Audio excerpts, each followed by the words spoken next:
What's going on, guys? Stephen Harvey here. In today's video, I'm going to be showing you some of the best ways to keep your NFTs and your crypto safe, whether you're using wallets like Metamask, Exodus, Ronin, or even on exchanges such as Binance or Coinbase. So make sure you stick around to the very end of this video. I'll be sharing with you 8 different ways or 8 very important things that you should be considering when it comes to keeping your NFTs and crypto safe. But of course, if you haven't subscribed to the channel already, you can do so by hitting that subscribe button down below. I'd very much appreciate if you like the video, and leave any comments as well if you have any more suggestions in terms of keeping your assets or your digital assets safe. So moving on with number 1 right now, and number 1 we have is never keep your seed phrase online, including pictures. So what I mean by including pictures is don't even take a photo of it on your phone. Obviously things like Apple, like iPhones and so on, they are linked to iCloud, so some of these things can be synced, and obviously Apple seems to have a pretty good reputation of having these iCloud links as well. So just don't even bother taking any photos or anything like that. Just write it down with a pen and paper. That's the best way and safest way you can be doing this. One way that I like to do it is I like to open up something like Microsoft Word, and I just like to type out my seed phrase, and then I go ahead and print that seed phrase on a piece of paper so it's nice and readable. And then that way, when it comes to me having to retrieve it, I have a nice clean copy of my seed phrase that's offline as well, because that document gets deleted once I've completed printing it. So here's an example of one right here. So as you can see, I've got my seed phrase across there. So yeah, that's a perfect example there. So moving on to number 2 now, that is never use your wallet on a shared computer or network. So whether you're going to Starbucks and sitting down and using the network there, don't try and use anything like that. Keep it nice and secure at home. Also on a shared computer, whether you're going to a computer lounge as well, is included in this. But not only that, is even on like a family computer, it's always best to keep it all separate and have yourself, your own computer, your own PC, your own laptop, anything like that too. Or obviously just keep it on your mobile, but again, be very careful when doing that. Number 3 now is choose a unique password using uppercase and lowercase letters, along with some numbers and characters in between there too. So obviously that pretty much speaks for itself.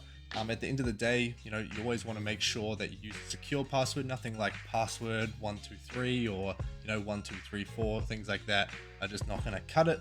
The more complicated we can get these passwords, the more likely that we're able to keep our assets safe. On to number 4 now is use a different browser or a different computer. I do both of these. In fact, I started off by using a different browser. So an example of this is I like to use things, like Google Chrome, to do Facebook, YouTube, emails, certain social platforms. And obviously when it comes down to this, there's a lot of links going around on the network or on the web, and you have to be really careful when clicking these links, and some of which could obviously embed something into your browser.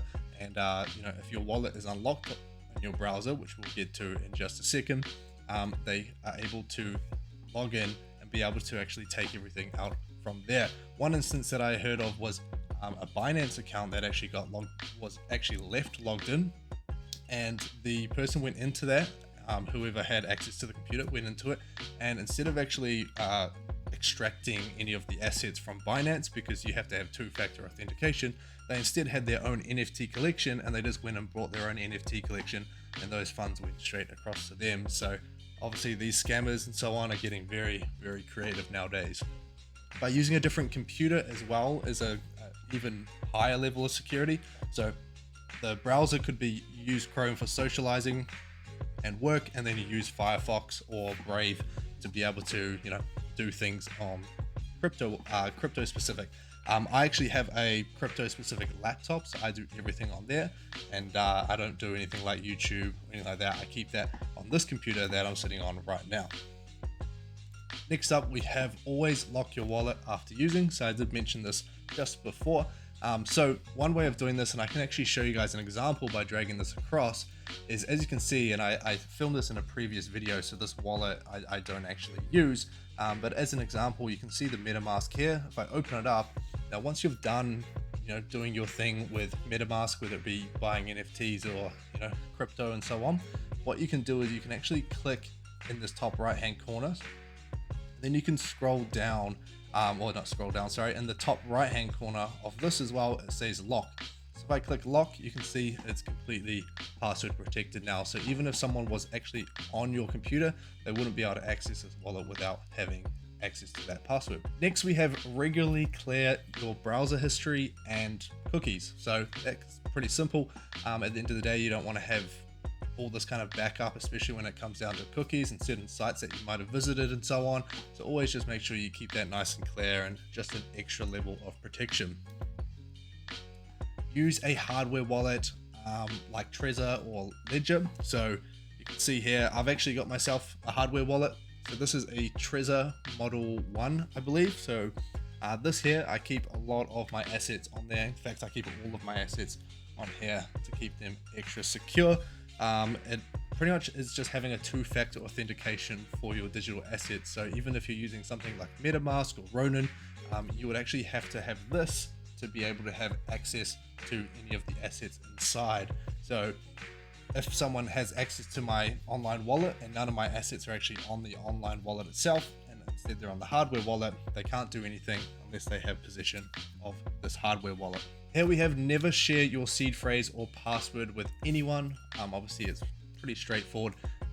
Again, you know, at the end of the day, with some wallets like Metamask, they have to have your password and your seed phrase. But again, just keep it extra simple, extra secure, and same with your password as well. Like use one unique password for Metamask or whatever that's completely separate from any other password that you use as well. Yeah, never share your seed phrase. That's pretty straightforward. So once you've printed it out, keep it in a secure place, keep it in a place that only you know of.